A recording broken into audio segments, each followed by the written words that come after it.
नमस्कार, स्वागत सत्कार बेहद आभार दोस्तों। मैं आपका लोकपाल फौजदार। फिलहाल पीछे देख लीजिए डीग का विश्व प्रसिद्ध जल महल और उसके सामने डीग की नई पहचान स्थापित करने की कोशिश कर रहा है समाज कल्याण विभाग। अभी हमारे साथ में समाज कल्याण विभाग के अधिकारी मौजूद हैं। सर, परिचय दीजिए। मेरा नाम कुलदीप सिंह है। मैं जिला समाज कल्याण अधिकारी डीग हूँ। और आज ये नशा जिस तरह से जल महल के गेट पर भी हम खड़े हैं, जिस तरह से जल महल डीग का एक अलग स्थान रखता है, तो आप क्या प्रयास कर रहे हैं डीग को नए पटल पे लाने की?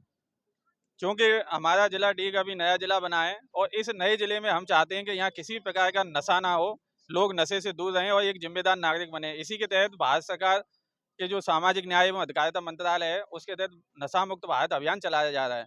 इसके अंतर्गत हमने आज बच्चों के साथ नशा के विरुद्ध जन जागरूकता पैदा करने के लिए रैली निकाली थी।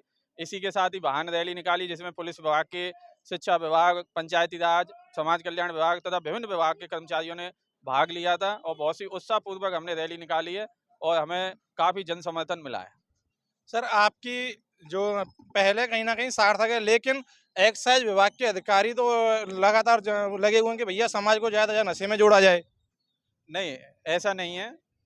हमारा जो प्रयास है वो व्यक्ति के अंदर से जगाने का प्रयास है। अगर व्यक्ति खुद ही नशा छोड़ देगा तो वो देश वैसे ही मुक्त हो जाएगा।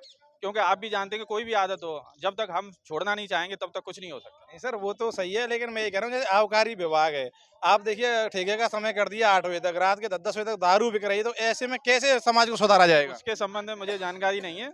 अगर कोई भी नियम विरुद्ध कार्य हो रहा है तो ऐसा नहीं है। पुलिस विभाग भी है, श्रीमान जिला कलेक्टर महोदय हैं, तो कोई ना कोई अगर गलत हो रहा है तो कहीं ना कहीं नियम विरुद्ध कार्य हो रहा है तो उसके खिलाफ एक्शन लिया जाएगा।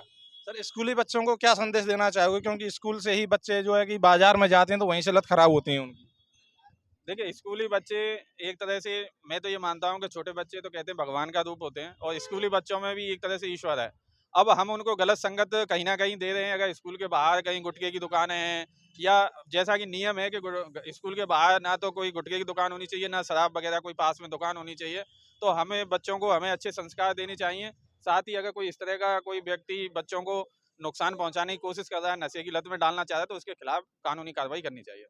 निश्चित तौर पर दोस्तों, अगर नशे से दूरी रहेगी तभी समाज जो सुखी रहेगा, लेकिन जो आबकारी विभाग सीधे मोटे, अगर मैं सीधे तौर पर कहूँ, जो अपनी जेबों को भरने में लगा हुआ है, तो कहीं ना कहीं इनकी मेहनत पर पानी भी फिरता है। तो इस पहल में आबकारी विभाग को भी आगे आना होगा और जिस तरह से समाज को एक नई दिशा देने का कार्य किया जा रहा है, उसमें अपनी भागीदारी निभानी होगी। आपकी क्या राय, कमेंट करके जरूर बताइएगा। जय हिंद, जय भारत।